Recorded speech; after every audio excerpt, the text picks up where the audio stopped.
After missing my own birthday party to drive my mother to her doctor's appointment, I walked into the house to find everyone singing and cutting cake without me. My cousin laughed, shoved a melting slice into my hands, and said, "You're always too busy being the martyr anyway." My dad just winked and said, "Maybe next year, if you deserve it." I drove home alone that night, and 3 years later, they were begging me to come back when no one else would help. I grew up in Modesto, California. Working class family. Not perfect, but I always thought we were close enough to show up for each other. I'm the oldest of 3. My brother lives out of state and only calls during holidays. My sister's in Sacramento and pops in when she needs to reset her life after screwing up another job. Me? I've been the steady one. The helper. The one they called for rides, loans, errands, all of it. I always answered. Always showed up. That year, my birthday fell on a Thursday. I was turning 29, nothing special, but my family said they were doing dinner for me at my parents' house. Just us and a few cousins. I didn't expect a big party, just dinner, some cake, maybe a toast if they felt sentimental. I took the day off work, first full day off in weeks, and figured I'd just relax until dinner. Around 11 a.m., my mom called. She sounded panicked. Her cardiologist's office had bumped her appointment to 2 p.m., something about test results. She didn't want to drive herself. My dad was too busy with the backyard. So I did what I always do. I said yes. Picked her up. Waited through a 2-hour appointment and some extra tests. She didn't look good, swollen ankles, shortness of breath. I sat there thinking, well, at least I'm doing the right thing. Around 5:30, we left the clinic. On the way home, I realized nobody had picked up the cake. My family had said they ordered it, but when I called the bakery, they had nothing under our name. Not one order. So I swung by Safeway, picked up an ice cream cake, chocolate and vanilla swirl, and headed home with my mom, exhausted but trying to hold on to the idea that dinner would still feel special. We pulled into the driveway around 7:30. My mom went inside ahead of me while I grabbed her bag and the cake. As I walked up, I heard something I didn't expect. Singing. Laughter. And right as I opened the door, I saw everyone standing around the dining table. Paper plates in their hands. Cake already cut. Half-eaten food on the table. And they were finishing the birthday song. My birthday song. Without me. I stood there in the doorway, holding a sweating cake box, looking like a stranger in my own house. No one looked surprised to see me. My uncle gave a nod like I was late to a meeting. My aunt sipped her wine and said, "Well, there she is." Then Neil, my cousin who thinks he's the star of every room, walked over with a slice of cake, already melting in his hand. He shoved it toward me and said, "Here you go, Martyr Queen. We figured you'd be too busy saving the world again." He laughed. They all laughed. Even my mom gave a weak smile, like she didn't know what to say. Then my dad walked over, chewing, wiped his mouth, and said, "Maybe next year, if you deserve it," and winked. I didn't say a word. I didn't put down the cake. I just turned, walked back to my car, and drove home. No calls that night. No texts the next day. Not one person checked in. That's when I decided I was done. A year went by. I didn't go over for Christmas. Didn't show up for Easter brunch. I sent my mom flowers on Mother's Day, but I didn't go see her. I didn't explain myself. I didn't give anyone a fight. I just removed myself. Then came the slow unraveling. One day I got a call from my dad. He had fallen in the garage and fractured his hip. He said they needed help getting him to appointments, managing the house, all that. My mom couldn't do it alone. My sister said she was too slammed at work. My brother was still out of state. That left me. I let the call go to voicemail. A month later, I got a group text asking if I could take Mom to dialysis. She had kidney issues now and needed someone to drive her 3 times a week. They wanted me to take a few shifts. I ignored it. They kept trying. Messages from my mom. Then my sister. Even Neil emailed me to ask if we could talk. He said he was having a rough time, had lost his job, and wanted to connect. I didn't answer. Then the letters started. One from my mom, handwritten. Said she missed me. That she felt guilty about that night. That she let them treat me like I didn't matter. She said she wished she had spoken up. It hit me hard. But I didn't go back. I didn't forgive. Instead, I wrote her back. 1 page.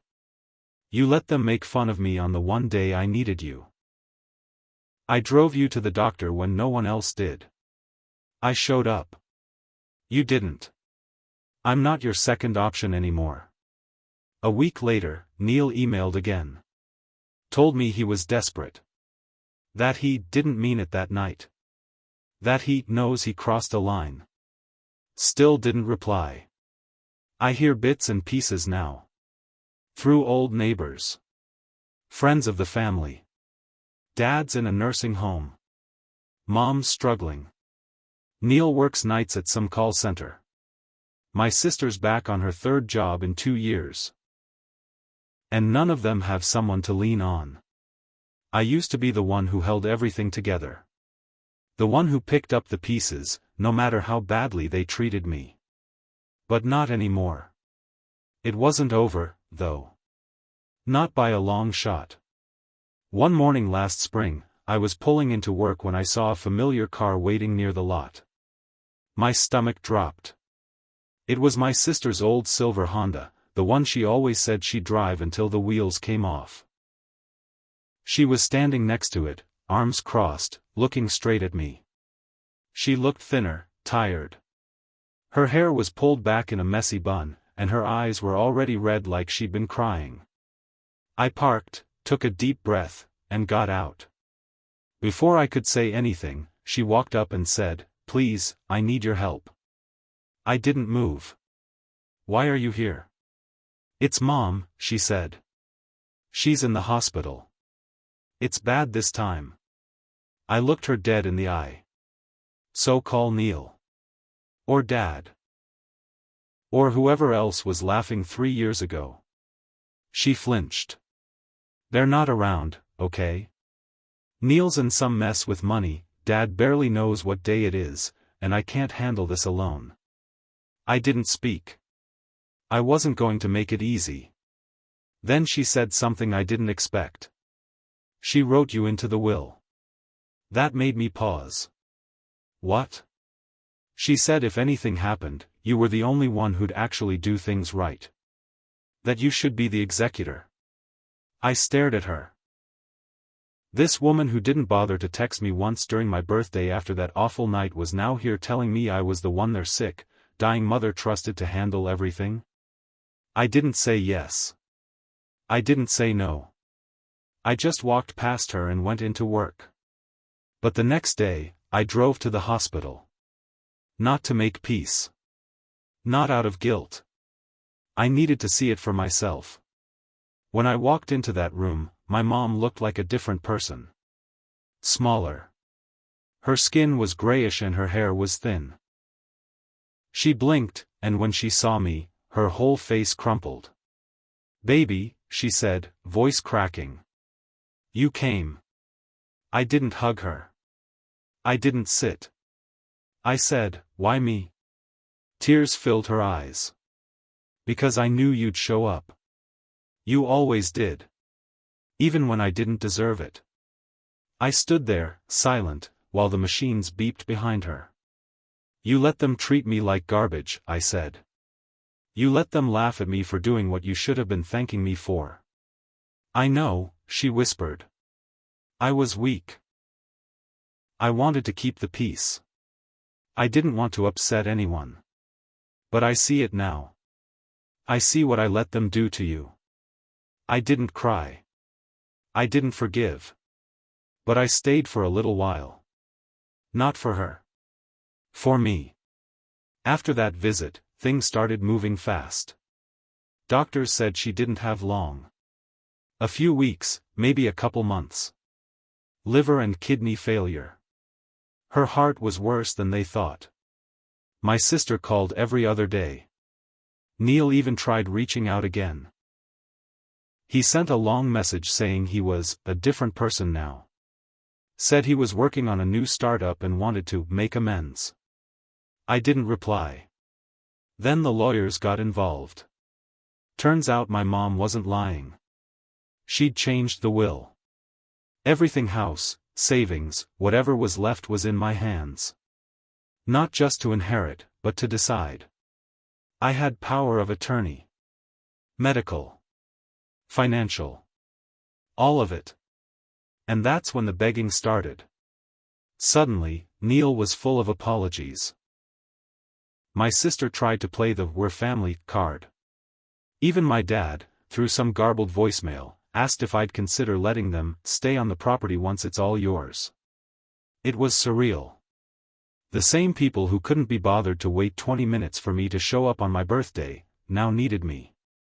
And I wasn't sure what I was going to do yet. But I knew this: they didn't break me. They just taught me exactly what I was worth. 3 weeks after I got power of attorney, something strange happened. I started noticing charges on my mom's account, small at first. $112 at some electronics store. Then $300 at a hotel in Stockton. Then $900 pulled out in cash. She was in the hospital, unable to move. There was no way she did any of that. I checked the records and realized these charges started right after she was admitted. I froze. Only a few people had access to her accounts. I called the bank and confirmed the withdrawals came from a card that had been used near where Neil lived. So I did something I never thought I'd do. I showed up at Neil's apartment, unannounced. He looked shocked when he opened the door. "Hey," he said, like we were old friends. "Didn't expect you." I didn't waste time. "You've been using Mom's card?" His face changed immediately. "What? No. What are you talking about?" I stepped inside without asking and shut the door behind me. "Don't lie to me, Neil. I have the statements. They started the day she was hospitalized." He laughed nervously. I don't know. Maybe she gave it to me before that. I've been helping her out. You haven't seen her once in the hospital." He shifted his weight, looking around like he was hoping someone would rescue him. "I needed help, okay?" he snapped. "I've been under pressure, and she owed me. After everything I've done for this family, you shoved a piece of cake in my hand and humiliated me," I said. "That's what you did." He opened his mouth but couldn't come up with anything. I took out my phone and held up a photo I had snapped of one of the ATM locations next to a hotel. "If you don't pay it back, I'll report it. Elder fraud. That's jail time, Neil." He turned pale. Then I added, "And don't think I'm bluffing. I'm her legal representative now. You're not just stealing from her, you're stealing from me." He started to cry. I left. The next day, I transferred all her funds to a new account. Locked it down tight. Then I called my mom's lawyer. "Can we remove someone from the inheritance if we find evidence of theft?" She said yes. And that's when I knew this wasn't going to end in silence. This would end with truth. With names exposed. With consequences. I wasn't just going to walk away this time. They'd all learn that being the martyr wasn't the same as being a fool. The final weeks came fast. My mom passed on a quiet Monday morning. I was there. Just me. No flowers from Neil. No card from my sister. No message from my dad. She went peacefully, holding my hand. I didn't cry right away. I sat with her body for an hour. Just breathing. Remembering. Then I made the calls. Neil didn't pick up. My sister said, "Oh my God," like she had just heard about a stranger. My dad was confused, he thought she'd already died. I handled the funeral. Paid for everything myself, then reimbursed through the estate. Simple service. Closed casket. No speeches. At the reception, Neil showed up wearing a suit that didn't fit and sunglasses he didn't take off. My sister stood in the back, whispering with an old friend. I kept it short. After the guests left, I stood up. "I have something to say," I told them. Everyone quieted down. I held up a folder. "This is Mom's will. I'm the executor. That means I decide what happens next." Neil rolled his eyes. My dad chuckled under his breath. My sister looked annoyed. I opened the folder. "Neil, I have proof you stole nearly $2,000 from her while she was dying. ATM receipts. Charges. All from your area." He started to speak. I cut him off. "You're out. You get nothing. She gave me full control, and you've proven exactly why she did." He jumped up. "You can't do that." "I already did," I said. My sister stared at me. "This is going too far." I turned to her. "You ignored her. Never visited. Not once. You texted me to handle everything. Now you think you deserve something?" She didn't answer. I handed them each a paper. "This is the updated copy. Signed, notarized. You can fight it, but you'll lose. And if you try, I'll show every detail in court. Including how you all treated me that night." My dad laughed. "This is revenge? You think this makes you better than us?" I stepped closer. "No," I said. "This makes me free. I sold the house a month later. Didn't tell them. Didn't give them a forwarding address. The money went into a foundation under my mom's name for women with no family support." Neil tried to fight the will. His case was thrown out. My sister went silent. My dad got moved into a state-run care facility after failing to pay rent on time. I didn't check in. I didn't forgive. I moved on. But every now and then, I look at the last photo I have of my mom taken the day I walked into that hospital room. And I remember her saying, even when I didn't deserve it. She was right. None of them did. And now, they finally know what it feels like to be forgotten.